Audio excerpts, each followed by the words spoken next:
di channel Simply Let's Talk, channel di mana kita punya teman ngobrol berbagai topik. Nah, hari ini agak spesial karena kita kedatangan narasumber, yaitu Ibu Emilia Ginting, sarjana psikologi, magister psikologi. Selamat datang, Bu. Selamat datang. Selamat. Iya. Nah, Ibu izinkan kami, Bu, karena kami ini adalah dua orang yang pengen kali jadi psikolog, tapi nggak jadi. Dulu Bu. sempat Ya, kepikiran. Jadi karena nggak jadi, minat kami ke psikologi itu ada. Jadi kami seneng kalau bisa berbincang langsung dengan psikolog yang asli gitu. Nah, Ibu Emilia adalah seorang clinical psychologist atau psikolog klinis ya, yang spesialis dalam mendiagnosa, mengevaluasi, dan merawat masalah kesehatan mental dan gangguan perilaku. Ibu juga adalah seorang praktisi AVT, yaitu auditory verbal ya mulut ya, verbal terapi, yang artinya itu adalah terapi pendengaran dan bicara. Nah, keahlian Ibu meliputi di bidang terapi mendengar, baik itu dengan alat bantu dengar maupun dengan cochlear. Itu cochlear itu berarti perangkat elektronik yang ditanam ya, diimplan ya di dalam telinga.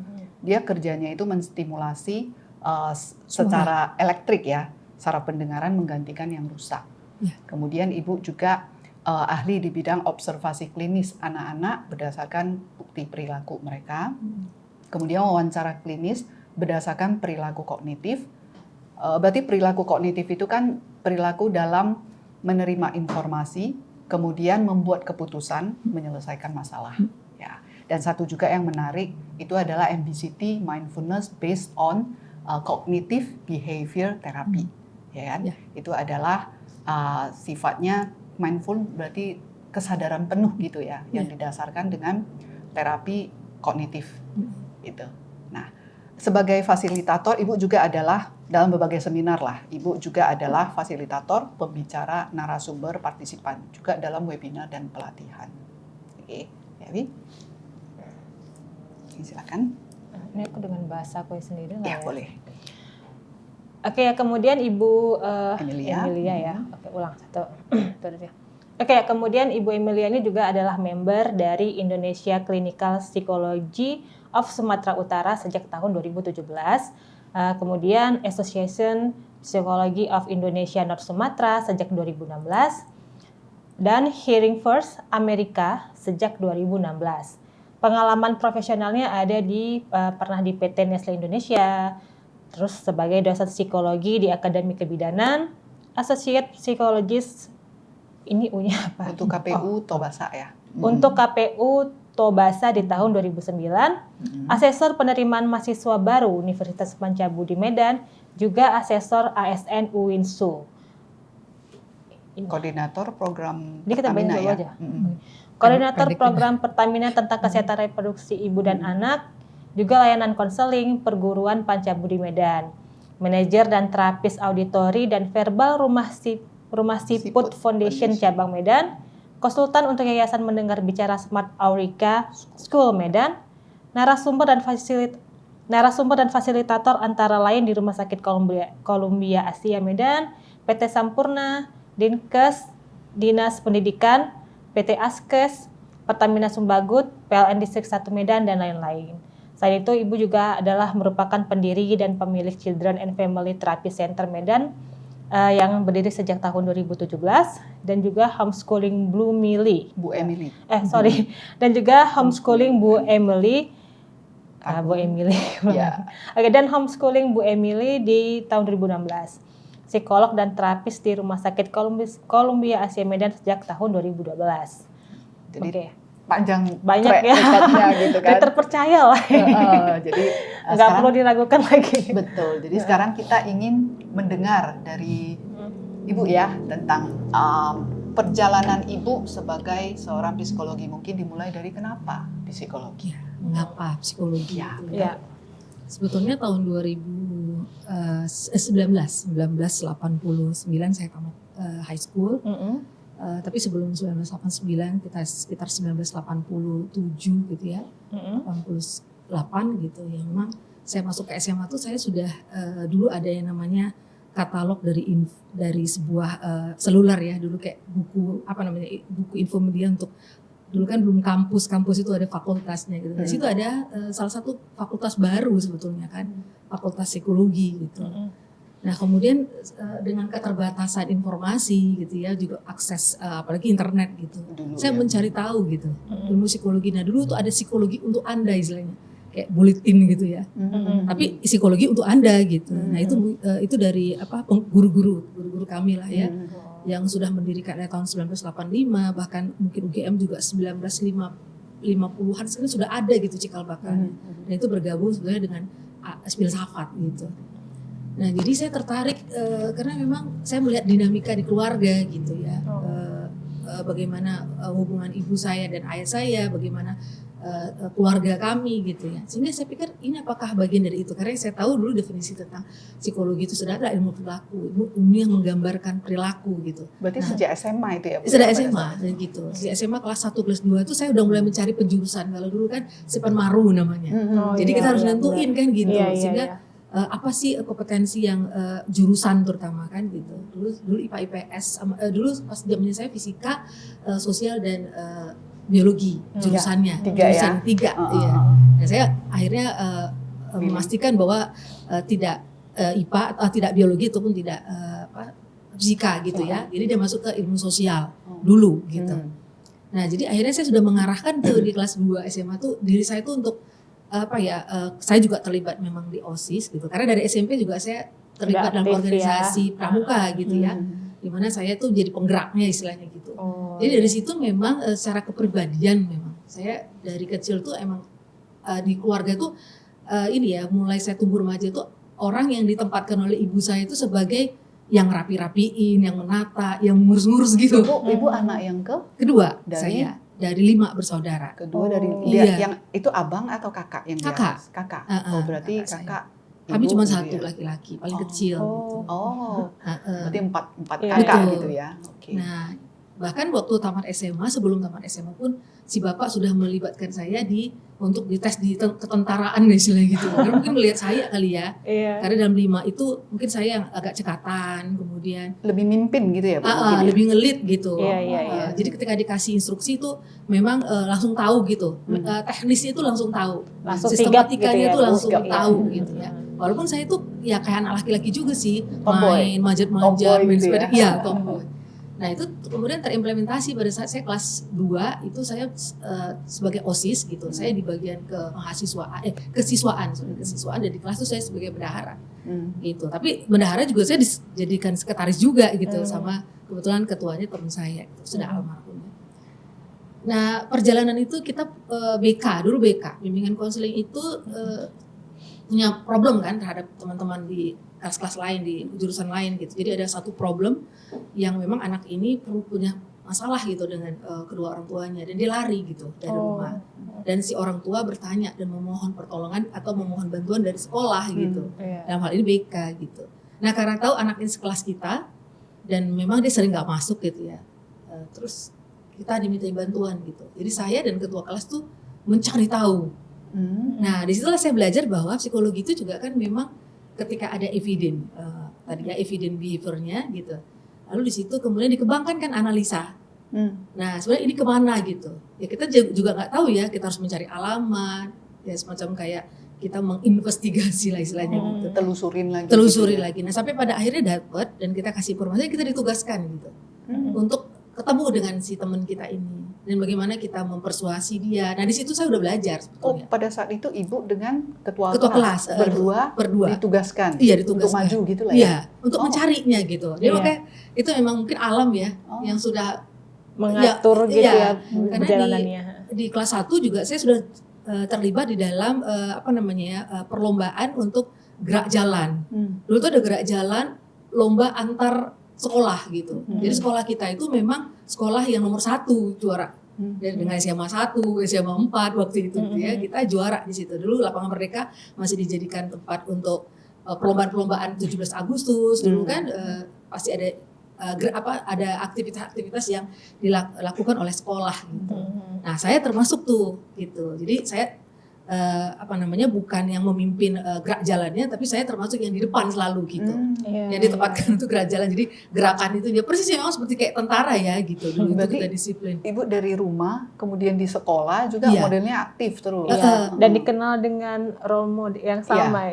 Saya itu orangnya mungkin dikenal tegas kali ya. Tapi walaupun saya nggak mau tampil, nggak percaya juga dulu tampil gitu. Enggak, makanya saya selalu ya membackup ketua gitu. Nah, artinya sebagai inisiatornya, sebagai konseptornya gitu, kegiatan-kegiatan di sekolah gitu. Nah, biasanya kalau udah ada yang masalah urgent baru saya yang turun gitu. Nah, gitu. Saya lebih begitu sih sebetulnya. Tampilan saya lebih suka main. Iya Bu, tapi boleh tanya ya Bu, ketika pas waktu Ibu yang ditugaskan sama ketua kelas tadi itu menjumpai teman Ibu itu kan, itu Ibu situ ada mulai ngerasa, maksudnya Ibu ngerasa senang nggak melakukan itu gitu? Oh gitu. Ya senang ya, kami jalan sudaku gitu, dan rumahnya jauh pula itu. Ya, sekalian jalan-jalan. Iya, kayak adventure ya, kayak adventure. Kan senang, saya kan memang suka ingin tahu dan suka jalan juga gitu, tapi jalan yang bukan tinggi ya.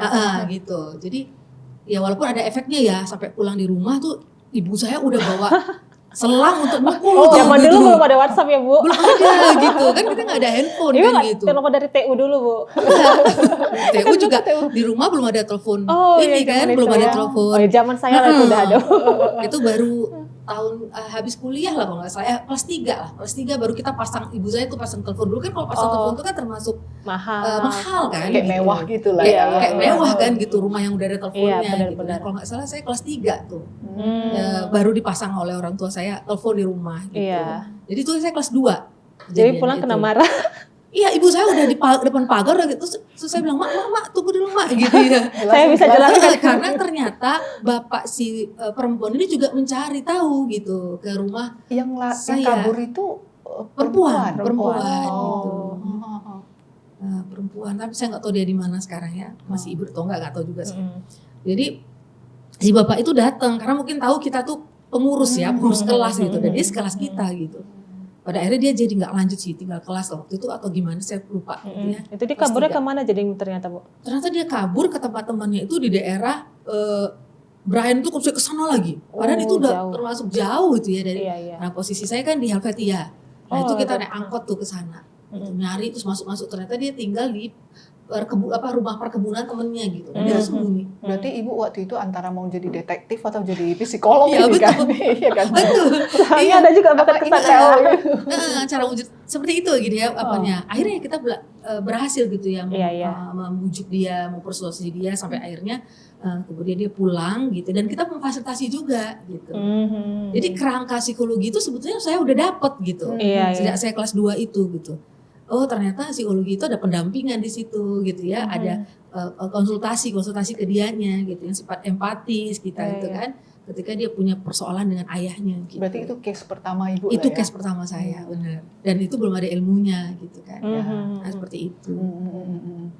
Terus lanjutannya waktu itu Bu, itu SMA ya, itulah yang paling berkesan pada saat itu ya, yang membentuk ibu tambah ingin menjadi psikolog atau sebenarnya detektif Bu, yang mana Bu? Terus bapak saya itu kan nyuruh saya itu tes tentara gitu kan, karena mungkin bapak saya tuh ngelihat gitu. Waktu itu saya belum pakai kacamata dan saya nggak tahu mata saya supaya udah minus gitu. Jadi di kelas 2 itu juga, terus kemudian saya ada penerimaan gitu, karena bapak saya pegawai negeri sipil ya, yang di ketentaraan gitu, beliau punya akses kan, jadinya untuk penerimaan begitu saya diikut sertakan. Dan saya ikut di dalam tes waktu itu lari. Ya, lari itu saya menang karena saya kan udah terbiasa. SMP saya udah bisa berenang gitu.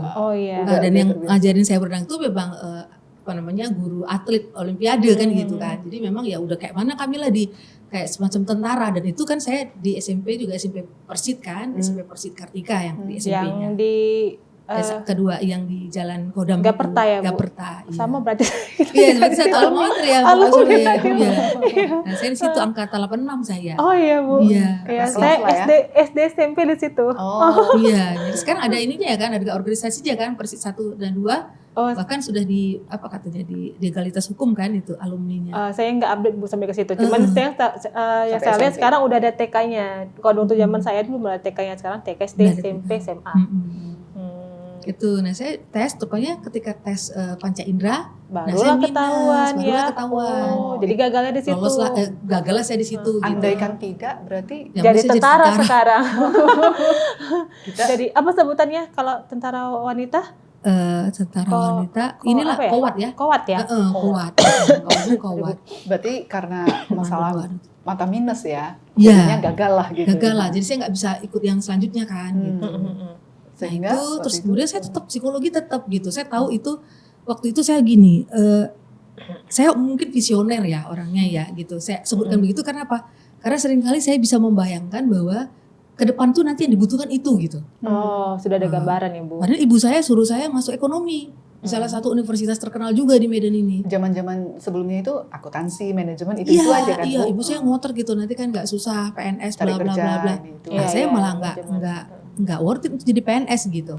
Saya memang nggak ada dalam bayangan diri saya, padahal kakak saya PNS, bapak saya PNS, adik saya juga PNS gitu ya. Nggak ada. Berarti gitu. Ibu punya pandangan sendiri, pendapat sendiri. Iya, gitu kan? saya ya itu. Memang saya orangnya kritis kan dulu orangnya, tapi kritis yang nggak yang berlebih-lebihan juga enggak gitu. Tapi saya ketika nggak ada yang nggak masuk di pemikiran saya atau penalaran saya, biasanya saya akan komentar gitu ke orang tua. Berarti Ibu Emil ini sebenarnya bukan hanya karena minat psikologi, tapi juga melihat prospeknya ke depan. Iya, gitu iya, kan, Bu? iya.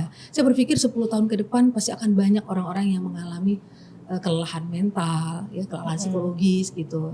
Ya, karena saya orangnya suka baca, itu. Nah, saya memang, jadi udah punya referensi iya, ya Bu. dia suka baca apa aja. Bahkan dulu itu kalau saya jalan-jalan dan ada koran yang nganggur, itu saya baca koran. Bahkan saya waktu kuliah pun saya nggak bisa beli koran, nggak bisa beli majalah karena memang keterbatasan ekonomi finansial yang kan saya kan akhirnya saya kan kos gitu ya. Saya kan merantau gitu dengan yang bapak saya juga ragu-ragu gitu ya. Apa sanggup nggak nih nyekolahin anak dua yang anaknya satu di luar Sumatera gitu ya, terus kemudian anak S1 di asrama ngambil kesehatan kan gitu. Itu yang kakak? Yang adik saya. Yang kakak lagi proses mau PNS kan gitu kan gitu. Jadi memang kebayang sih orang tua saya yang cuma pegawai negeri sipil gitu biasa, nggak ada jabatan apa-apa secara struktural tuh kayaknya ragu waktu itu gitu. Nah saya bilang saya bisa Pak, tapi dalam pikiran saya udah tahu nanti saya kalau kuliah bisa aja sambil kerja gitu. Tapi saya nggak bilang sama orang tua gitu. Ya, jadi planningnya udah kesana. Itu saya bilang tadi pemetaan saya itu ke depan itu kayak udah tahu lah apa yang mau dilakukan gitu. Nah alhamdulillah juga setelah saya pilih saya mau psikologi. Nah saya nggak dapet tuh di Semenmaru karena mungkin terlalu tinggi-tinggi ya saya inika, dan saya juga nggak ikut-ikutan yang namanya bimbel apa segala enggak gitu ya, karena kan bimbel juga mahal waktu itu. Ya saya ikut yang tes-tesnya aja lah, tryout-tryoutnya itu ikut saya gitu. Jadi memang ya mungkin juga kurang belajar juga spesifik atau memang kurang beruntung juga lah gitu ya pada waktu itu. Banyak. Nah akhirnya saya nggak dapet kan di negeri karena waktu itu masih ada di psikologinya itu di UGM sama di Unpad kan gitu. Unpad Pajajaran ya? Iya Pajajaran. Jadi UGM sih yang pertama ya, maksudnya sama UI ya, itu tiga universitas yang ada fakultas psikologinya. Ya bayangkan saya harus bersaing di seluruh Indonesia gitu kan, dan saya ngambil S2-nya, ngambil yang satunya lagi, pilihan keduanya itu sastra Inggris. Saya juga gitu, waktu itu saya pengen ke luar negeri gitu. Kayaknya kalau keluar negeri itu enak ya, kok kayaknya banyak duitnya ya gitu. Gitu kan, kok apa aja. Jadi saya makanya sastra Inggris yang kedua saya ambil. Nah dua-dua pilihan itu ternyata pilihan favorit. Jadi ya nggak terima lah ya. Satu di UGM waktu itu atau UI ya saya lupa. Antara dua itu saya pilih psikologinya, dan yang pilihan keduanya adalah sastra Inggris USU gitu. Saya nggak terima, agak kecewa sih saya waktu itu. Nah di situ saya belajar bahwa kecewa itu nggak enak gitu. Tapi karena sekali lagi saya punya driven kalau orang tuh kayak daya dorong yang tinggi. Nah itu saya nyoba lah nyari informasi di mana fakultas psikologi. Nah ternyata ada di Jogja. Nah di Jogja pun itu baru satu-satunya universitas yang ada fakultas psikologinya. Universitas swasta. Iya swasta. Nah di Medan juga ada waktu itu, ya lebih mudah dari yang di sana. Tapi saya nggak mau, saya orangnya juga observer ya. Jadi saya ketika mau melamar satu, saya harus mengobservasi itu dulu, entah melalui visual, entah melalui langsung gitu. Nah saya udah melihat itu gitu. Yang di semua itu saya pikir gini, aduh kok kayak gini ya. Mungkin saya juga agak judgmental lah, tapi kan untuk saya sendiri gitu ya, menilai berdasarkan kriteria, isi dan seterusnya. Nah itu akhirnya ya saya menentukan di sana, dan saya minta ke ibu saya, sebab ibu saya bilang ke bapak saya, kita ngobrol lah gitu ya. Mana mungkin bapak bisa ke sana nyekolahin, berapa biayanya gitu kata bapak saya. enggak lah Pak gitu. Saya kayak anak kecil gitu, memohon-mohon, aku mau ke sana, berapa lagi nanti itu uang apanya gitu, uang kosnya gitu-gitu ya. Biaya hidup waktu, lah. ya, tapi waktu itu bapak saya itu memang nggak terlalu mematahkan juga gitu. Iya. Ya, mungkin dia ingin mendukung, tapi di satu sisi dia memikirkan itu gitu kan. Adikmu lagi yang di asrama gitu kan, biayanya sebulan sekian gitu kan. Tapi mungkin ibu saya karena udah sangat keras, dibujuk ibu saya juga, ayolah di sini aja, itu dulu favorit ekonomi. Enggak, aku nggak mau ekonomi gitu. Gitu kan. Jadi akhirnya si bapak saya, ya udahlah kata bapak saya kan. Ya mungkin bapak saya tak pikir-pikir dari mana, entah dari ladang sewa ladangnya, entah dari berasnya yang dibelah orang lain kan ada ladang ya kan. Selain itu ada ladangnya yang lumayan luas juga, jadi dia kayak bagi belah lah gitu sama orang yang ngurus, jadi sebelahnya itu dia pasti dapat duitnya, tapi padinya dijual gitu. Ya mungkin dari situ dia pikirkan gitu.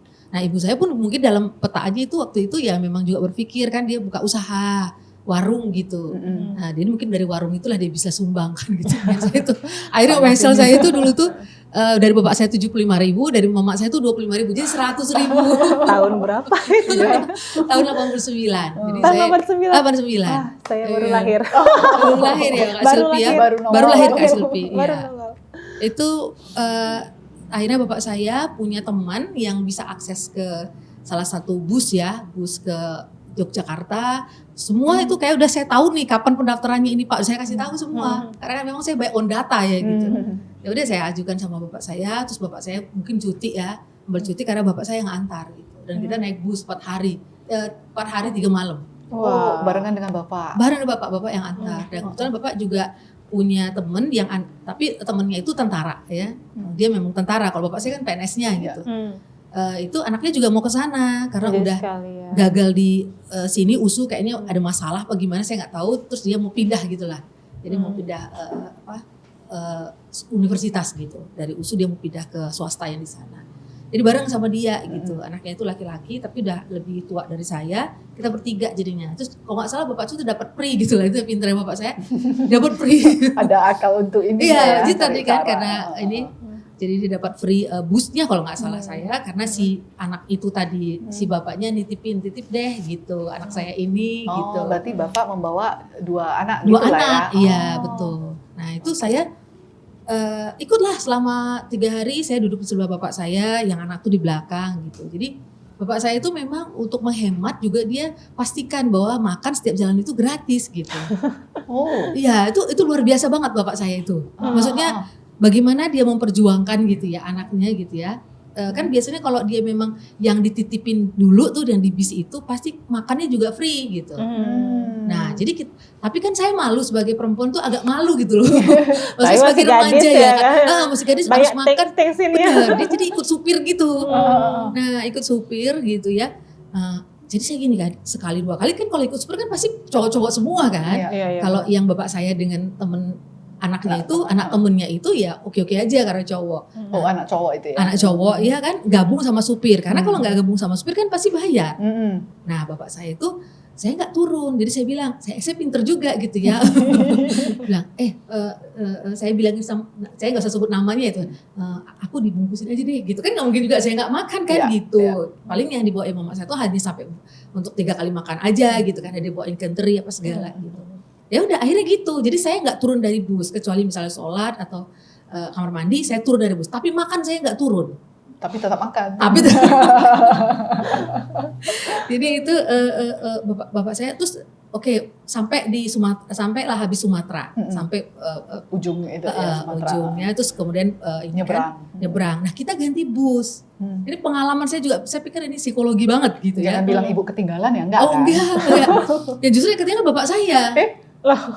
Jadi bapak saya itu kan memang orangnya orangnya bukan lambat. Bapak saya tuh orangnya sebetulnya tenang gitu. Kalau jalan tuh lambat lah kalau kita bilang. Tapi lambat tuh mungkin dia begitulah ritma dia berpikirnya gitu. Nah jadi pas waktu kita di di Lampung mau nyebrang, mobilnya mau nyebrang. Itu bapak saya tuh mungkin ke kamar mandi, dia nggak terlalu cepat gitu, mungkin dia lihat-lihat, menikmati barangkali gitu. Dia slow gitu. Iya slow, kan bapak saya juga orangnya nggak tahan bus ya, nggak tahan di mobil gitu lah. Jadi sempat juga sih di perjalanan break lah dia mungkin. Ya, jadi sempat juga di jalan itu bapak saya muntah-muntah dan saya harus ngurusi dia. Mabuk darat lah. Iya, mabuk darat gitu. Jadi mungkin bagi dia berhenti itu kayak aduh bebas gitu kan, kayaknya gitu. Ketinggalan ke Pantara udah ada ininya. Wah, saya dimarahin sama supirnya. Saya tadinya nggak mau turun, tapi memang iya kok bapak saya semua udah ini, bapak saya kok nggak ada gitu. Nah terus akhirnya saya bilang sama yang teman saya itu, ayo kamu cari sana. Di situ saya terus kelihatan saya leadnya gitu. Saya turun, saya langsung petakan tempatnya. Bayangkan itu pengalaman saya pertama gitu untuk ke Pulau Jawa, untuk pindah ke Pulau Jawa gitu ya. Dan saya cari itu lama banget sampai ditakat gitulah. Akhirnya marah gitu. Tapi karena satu bus nunggu kan. Betul, satu bus nunggu dan itu kan sudah ada kayak deadline-nya gitu ya untuk harus nyebrang. Dan itu belum nyebrang lautnya gitu. Kecuali kalau udah nyebrang kan udah sampai Merak, masih mending. Di Bakauni masih gitu kan. Nah itu terus saya cari dengan cepat, saya carinya itu. Emang saya dulu agak cekatan ya kalau dinilai ibu saya gitu, agak cekatan. Jadi apa-apa tuh saya memang di ini. Masuk SAR pun bisa ini Bu. SAR. Iya, nanti tuh ada saya volunteer, saya ada sebagai volunteer dulu. Jadi Siti Gintung, Gunung Sinabung itu udah. Beneran Bu? Iya, volunteer dulu tahun 2014. Memang kelihatan. Iya, rescue. Cuman ya apa namanya setelah itu ya memang dapatlah si bapak. Tapi memang saya nggak marah-marah, Pak ayo Pak cepet Pak ayo Pak ya gitu. Jadi saya memang sama orang tua tuh ini ya juga ya patuh lah gitu, jaga sikap juga, jaga sikap juga ke bapak gitu ya. Ya ada empati saya juga lah, kasihan bapak gitu kan. Jadi ketika ada marah-marah ya udah saya biar aja dimarah-marahin gitu. Saya bilang iya bang, makasih ya bang, gitu. Saya terus kemudian mencoba orang untuk tidak emosinya gitu ya. Itu dua-dua udahan gitu. Nah udah bapak saya tenang aja gitu ya, mungkin memang udah gaya bapak saya begitu. Innocent gitu ya Bu? Kayak innocent gitu dia, naik dari depan. Kebetulan kita memang di depan memang duduknya. Untung lah ya Bu ya nggak melalui mereka semua. Gitu. Betul, kan melalui mereka karena kan kita awak supir lah istilahnya gitu kan. Ya udah sampai di sana, terus kebetulan ada abang sepupu saya gitu dari bapak saya, udah akhirnya itulah perjalanan saya pertama. Ya kemudian memang di awal-awal itu sudah banyak ya hal-hal psikologis yang saya dihadapkan oleh saya gitu. Terus kemudian saya ditawar sama orang, saya nggak tahu kan ternyata di Yogyakarta itu dulu ada area-area yang memang di situ area-area prostitusi gitu. Sementara ibu nggak tahu gitu. Sementara saya gini, saya nggak mau naik angkot dulu, saya jalan untuk memetakan satu tempat. Karena kalau saya naik angkot kan saya nggak bisa dapet nih mappingnya gitu.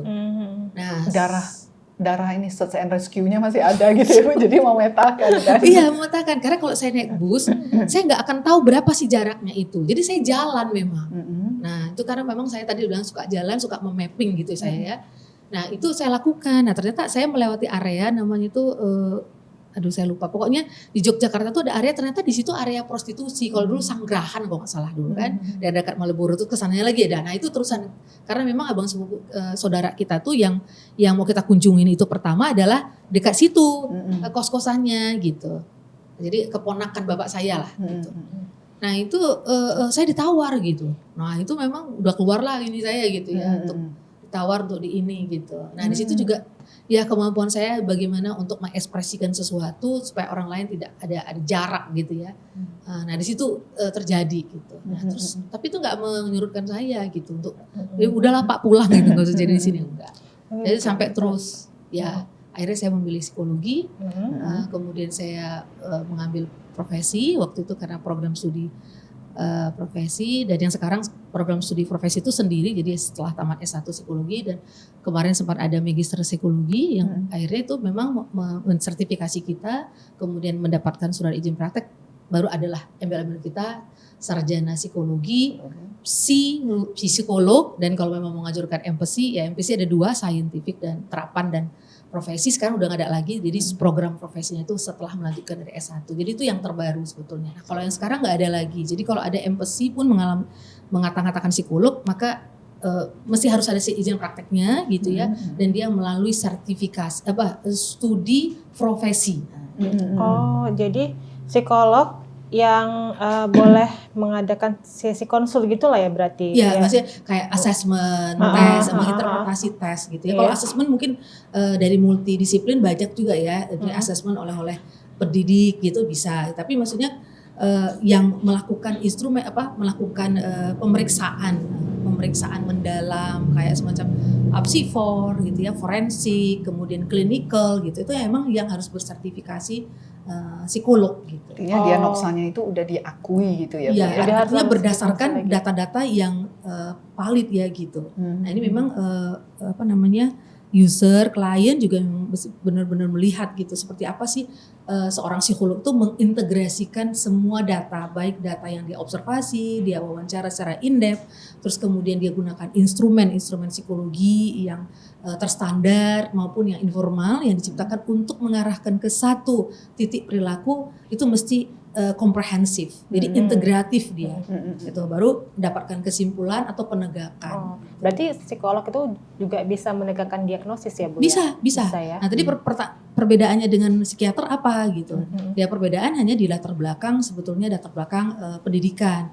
Kalau latar belakang pendidikan psikiater itu kan lebih ke neuroscience ya, neurologis ya, jadi ke ahlinya gitu. Iya. Nah di psikologi juga ada namanya neurobiologi, jadi biologi itu kayak genetika, tapi tidak secara spesifik membahas genetika itu. Nah itu urusannya psikiatri sebetulnya. Nah neurologi juga sekarang psikologi juga mempelajari biopsikologi, karena ketika ini berkolaboratif maka akan luas kan jadinya pandangannya. Iya. Ya dan psikolog klinis itu juga mengacu juga kepada neuropsikologi dan interdisiplin yang lain gitu. Ya, seperti kayak MBTC itu kan sebetulnya dari humanistic behavior kan itu, dari kolaboratif itu ya gitu. Kemudian perbedaannya tadi dia melalui pendidikan psikiater gitu ya, spesialisnya. Nah kalau psikologi spesialisnya adalah psikolog ya, profesi psikologi. Maka sekarang agak disamakan pendidikannya, jenjang pendidikan atau pendidikan berkelanjutannya. Kalau kedokteran kan dari kedokteran, S1 kedokteran, S-Ket-nya untuk menajamkan profesinya sebagai dokter, lalu spesialisnya untuk menajamkan fokus ke spesifikasi dia. Nah kalau psikolog itu S1 psikologi, berarti itu dasar-dasar keilmuan psikologi dan pendekatan-pendekatan yang basic gitu ya, yang monodisiplin. Monodisiplin itu kayak seperti pendekatan humanistik, psikoanalisis gitu ya, jadi dasar-dasarnya. Kemudian psikologi kognitif, ke psikologi humanistik gitu. Dan ini sekarang kemudian berkembang lagi. Nah itu dilanjutkan dengan S1 profesi untuk mendapatkan profesinya, untuk mendapatkan dokternya. Dokter ya, bukan dokter, dokternya. Ya, dokter. Nah lalu nantinya akan ada lagi pendidikan lanjutannya itu untuk spesialisnya gitu.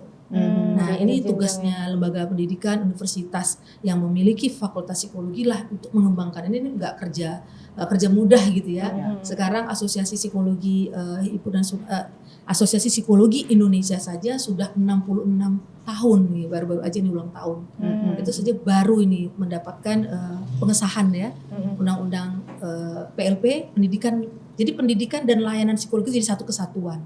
Jadi psikolog juga harus memang mengupgrade dirinya gitu untuk mengembangkan, apakah itu dengan belajar mandiri, mengikuti pelatihan, kemudian interkolaborasi seperti ini gitu. Jadi harus juga bisa mengembangkan secara integratif pandangan-pandangan. Bahkan sekarang ada AI, ada psikologi berkembang kepada psikologi AI gitu. Bagaimana tuh menggabungkannya? Tentunya untuk maksudnya gimana tuh Bu? Kepada aplikasinya gimana dengan AI itu? AI itu kan artificial intelligence ya gitu. Itu bisa menggunakan untuk pendekatan-pendekatan intervensinya. Memanfaatkan teknologi AI tadi gitu ya. Untuk intervensinya gitu. Jadi kayak misalnya salah satu metode dari pendekatan behavioristik itu ada satu metode yang namanya verbal behavior. Verbal ya. Bicara ya. Bicara. Verbal behavior itu kan sebetulnya urutannya sistematik kan jadi mending, taking, interverbal untuk mendapatkan komunikasi pada anak-anak yang terhambat dalam komunikasi. Apakah karena tadi gangguan perkembangan saraf otaknya atau karena ketertundaannya, kekurangan stimulasi atau ada faktor emosi gitu ya. Nah, jadi sebetulnya di era sekarang itu artificial intelligence itu bisa dimanfaatkan gitu untuk membantu itu. Ya semacam robotnya lagi selain tapi membantu kan, mendeteksi gitu ya Bu istilahnya. Ya membantu mengintervensi. Intervensi. Intervensi itu ya pengobatannya mungkin ya. Jadi perlakuannya gitu. Seperti misalnya contohnya anak-anak autis yang kita pengen dia bicara gitu. Mungkin kita lihat, kita bisa tayangin dengan video, terus kemudian AI-nya bisa membuatkan suara itu. Nah ini kan perlu interkolaborasi dengan orang yang IT lagi kan. Gitu. Untuk dia meniru suaranya itu ya. Tapi prinsip-prinsip itu kan ya psikolog ataupun ilmuwan psikologi bisa mengembangkan itu. Sehingga kemudian dibuktikan bisa memberikan pengaruh perubahan terhadap verbalnya, intraverbalnya gitu. Ini mau nanya juga Bu, karena ini saya lihat banyak orang-orang awam ya, termasuk saya juga dulu, banyak yang masih nggak tahu atau nggak paham. Ternyata psikolog dan psikiater itu berbeda ya Bu ya. Berbeda. Ya. Mungkin bisa dijelaskan secara singkat Bu gitu perbedaannya apa gimana secara gitu. yang bisa diterima awam gitu ya. Iya. Perbedaannya adalah di aplikasi tentunya ya. Kalau psikiatri itu atau psikiater itu mereka mempunyai wewenang untuk melakukan farmakoterapi. Itu apa? Farmakoterapi itu adalah pemberian obat-obatan, stimulan obat-obatan gitu. Yang tentunya secara secara klinis bahwa memang ketika keadaan mental itu sudah lebih berat dan parah, ya memang dibutuhkan gitu obat-obatan campur tangan dari obat gitu ya. Sebenarnya untuk menetralisir komposisi cairan kortisol yang terlalu membuat stres banget gitu, sehingga itu kan mengganggu konsentrasi. Iya. Dan kadang-kadang hanya dengan perilaku itu kadang-kadang nggak bisa juga, tapi sebetulnya bisa. Dan itu tidak membantu mengubah perilaku sebetulnya. Cuman mungkin untuk meminimalisir gangguan kali ya Bu. Ketika mau dimasukkan intervensi perilaku ya, atau intervensi spiritual atau interpretasi integratif yang lainnya, maka kondisi tubuh kan harus benar-benar ini dulu. Iya, fit dulu gitu. Stabil dulu gitu. Stabil dulu gitu. Iya, benar-benar. Ya. Maka dibutuhkan penanganan farmakoterapi, dan itu psikolog nggak bisa lakukan. Nggak bisa memberikan, nggak bisa wewenang. Yang punya wewenang itu dokter psikiater, itu psikiatri. Tapi ketika memang psikolog itu atau orang itu sudah dalam keadaan yang dia takut dulu ke sini, ya boleh juga ke psikolog dulu gitu. Nah, untuk psikolog yang sudah memang benar-benar punya jam terbang tinggi dan penajaman kepada klinisnya itu juga kuat, dia bisa melihat nih ini perlu psikiater gitu. Maka dia memang wajib untuk merujuk dulu ke sana. Untuk mengarahkan Karena konstelasinya kan kalau psikologi ini kan tidak hanya ke kliennya, tapi ke support sistemnya. Gitu ya, jadi orang tua, siapapun yang membawa pasangannya gitu, dia harus melihat itu. Nah, ketika dia melihat melihat hal itu sebenarnya nggak bisa hanya dengan cakap-cakap aja gitu. Nah, tentu cakap-cakap itu lebih kepada psikoedukasi keluarga atau support sistemnya untuk mengarahkan nih gitu. Kan sekarang masyarakat takut ya, nanti kalau pakai obat nanti itu ketakutan gitu utama ya. Ketakutan utama gitu. Takut ketergantungan, takut efek samping memang ada pasti ada. Apapun itu kan yang sesuatu yang berlebihan, dan itu kan mempengaruhi saraf otak ya. Karena orang-orang yang dengan kesehatan mental yang sudah agak panjang dan mempengaruhi kehidupannya, konsentrasinya, kemudian regulasi dan tata laksana dalam kehidupannya, ya memang harus kita tolong gitu. Dan obat seperti ini kan nggak bisa dihentikan tiba-tiba ya? Nggak bisa, dan itu harus memang dikontrol atau dikondisikan oleh dokter yang bisa. Makanya sekarang dokter-dokter psikiater dan psikiatri yang sekarang ini udah update ini, dia mau aja menjawab pasiennya. Kayak tadi malam ini saya masih mengupdate, nanti dia mengupdate dari psikiaternya, terus mengupdate ke saya juga gitu. Nah, di situ kan butuh ya, seorang psikolog butuh ini sampai jangan ada dependency gitu ya. Ketergantungan ke kitanya juga, tapi ketergantungan ke obatnya itu dia tahu bahwa obat itu harus dibarengi dengan setting perilakunya, program. Maka seorang psikolog itu nggak hanya dia mendiagnosa saja, tapi dia merancangkan bagaimana supaya ini supaya dia mandiri tuh. Iya, nggak tergantungan ya. Iya. Artinya pengalaman ini juga saya dapatkan ketika saya dimintain, maksudnya diunjuk lah gitu ya. Waktu saya mendampingin pertama kali program cochlear implant di Indonesia. Di Indonesia tuh masuk 2009.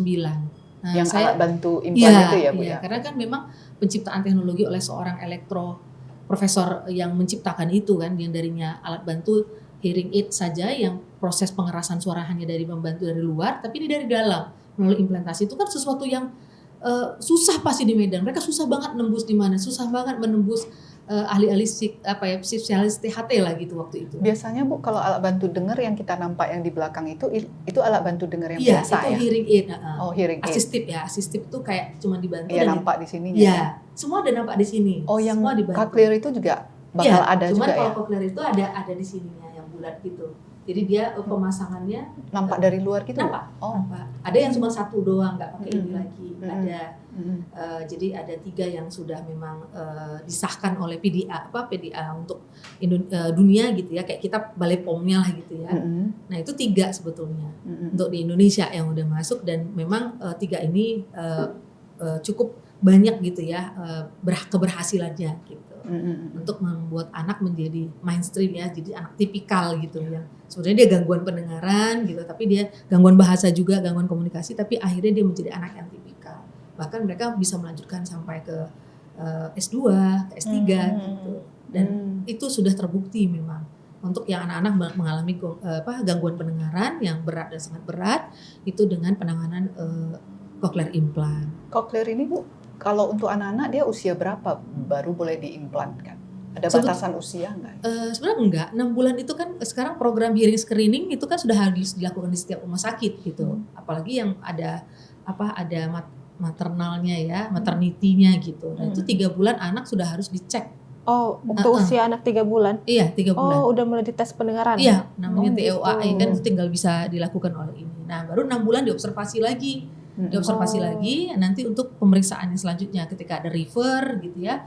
Kalau pas berarti enggak, kalau refer itu berarti tanda tanya, bisa aja kesalahan artefaknya, maka 6 bulan harus diinkan lagi. Jadi intinya adalah 1 tahun ke bawah itu anak-anak 3 bulan sekali mesti diwajibkan, nggak aja imunisasi lagi sekarang. Jadi asesmen perkembangan juga harus dilakukan gitu. Oh iya, baru tahu ini. Dan itu boleh psikolog juga sekarang ada yang spesifik di situ gitu. Kayak kita ini ya anak umur karena kan ada toolsnya gitu ya, ada screeningnya gitu, supaya melihat kalau ada ketertundaan, apakah ini kegangguan gitu. Iya, karena sekarang kan kelihatannya udah makin banyak ya Bu ya anak-anak yang dengan gangguan tapi tuh lambat ketahuannya gitu kan. Orang tua barunya setelah anaknya udah 2 tahun, 3 tahun kok masih belum bisa ngomong segala macam. Tapi kalau dengan adanya screening dari awal kayak gini, dari awal udah bisa ketahuan duluan ya Bu. Iya, paling tidak orang tua kan udah bisa teredukasi kan gitu, harus mau ngapain gitu dengan anak ini. Kalaupun dia mau mendelegasikan dengan orang-orang di rumah, dia sudah tahu apa yang mau dilakukan gitu. Jadi 3 bulan baik itu kan ada 4 area sebetulnya kalau untuk anak-anak yang masih kecil. Ya area sensor motor pasti ya gitu kan. Gerakan ya Bu ya. Gerakan, iya. Motorik itu kan kasar sama halus ya gitu. Kemudian area bahasa dan bicaranya, kemudian area sosial kemandiriannya gitu. Jadi 4 hal itu sebetulnya mesti dipantau gitu. Dan kemudian tumbuhnya itu kan ya terkait dengan berat badannya, tinggi badan, kemudian lingkar kepala gitu, kemudian eye contact-nya gitu, ekspresinya itu secara observasi ya. Terus perilaku geraknya itu seperti apa gitu ya. Nah itu juga memang mesti kalau kita mau ini anak memang benar-benar generasi emas lah gitu istilahnya kan gitu ya. 2045. SDG goals itu kan 2045 itu gitu. Ya harus lah gitu. Jadi nggak harus tiap kayak imunisasi itu kan udah rutin ya, tapi kayak screening ini kan juga sudah mulai dikembangkan oleh Kemenkes kan gitu. Nah itu bisa psikolog dan juga bisa tubuh kembang, spesialis tubuh kembang gitu. Nah dari sini memang bisa terpantau. Kayak kita sendiri kan udah melakukan juga di salah satu sekolah yang dia punya PGTK kan, dia punya pendidikan prasekolahnya gitu, yang playgroup, TKA, TKB. Nah itu kita kira ternyata kita kemarin dari 123 untuk yang 2024 sampai dengan 2025 ini, jadi PPDB itu kan penerimaan masuk itu. Nah ternyata tuh memang hampir 25% gitu ya, yang banyak juga.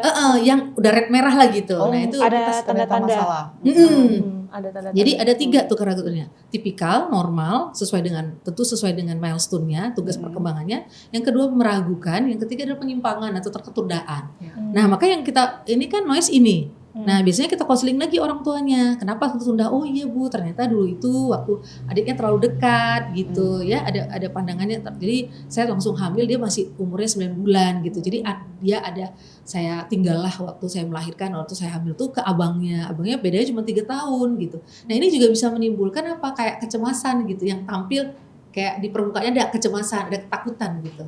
Nah, jadi memang kan kalau kita bicara perkembangan kan kita nggak hanya bicara yang 4 ini, tapi kita juga bicara emosi kan. Ketika sosial kemandirian itu di dalamnya emosi dulu gitu. Perkembangan emosi dulu, bukan kemandirian.